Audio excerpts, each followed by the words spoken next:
योगेंद्र शर्मा। योगेंद्र जी, मैं आपसे हम सर्वे कर रहे हैं कि चंडीगढ़ के लोग क्यों नहीं वोट डाल रहे। 50% लोग तो चंडीगढ़ के वोट ही नहीं डालते। किसी भी इलेक्शन में कभी भी 51 या 52% से ज्यादा वोटिंग नहीं रहती है, और वोटिंग भी सेक्टर के एरिया में कम रहती है और बाहर ज्यादा रहती है, कॉलोनी में ज्यादा रहती है। मैं आपसे पूछना चाहता हूँ, क्या आप वोट डालते हैं रेगुलर? मैं रेगुलर वोट डाल रहा हूँ। मैं 39 ईयर्स ओल्ड हूँ, 39 साल का हो गया हूँ। मैं 18 साल की उम्र से मैं वोट कर रहा हूँ। वोट तो करना चाहिए, क्योंकि वोट करने से ही देश की सरकार बनती है।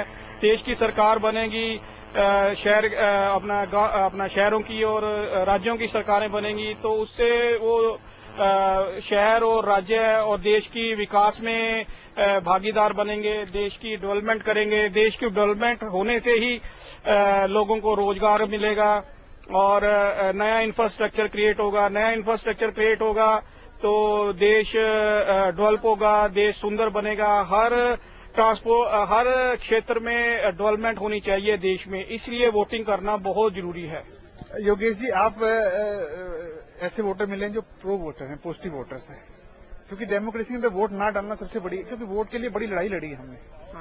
कितने देशभक्तों ने बलिदान दिया है, उसके बाद वोटिंग मिली हमें। वोट करना एक अधिकार है। तो इस बार आप वोटिंग कर रहे हैं?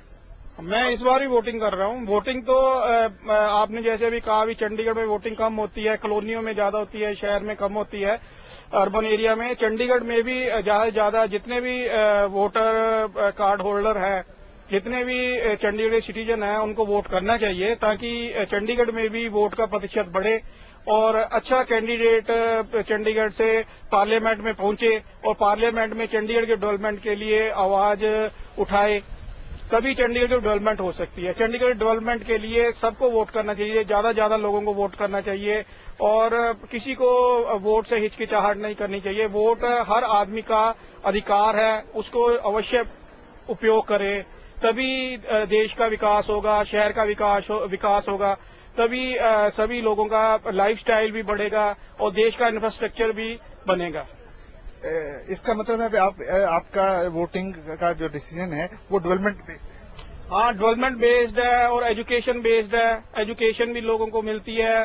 ट्रांसपोर्ट के क्षेत्र में भी बढ़िया डेवलपमेंट हो रही है, जैसे नई नई 4 लेन 6 लेन्स बन रही हैं। इससे क्या है कि भी ज्यादा डेवलपमेंट होगी तो देश ज्यादा से ज्यादा डेवलप्ड कंट्रीज में जल्दी से जल्दी शामिल होगा। अभी देश डेवलपिंग कंट्री है, अभी देश इतना डेवलप नहीं है, इसको डेवलपिंग कंट्री कहते हैं। बट आने वाले टाइम में देश में इतनी डेवलपमेंट होनी चाहिए कि इसको डेवलप्ड कंट्री कहलाया जाए।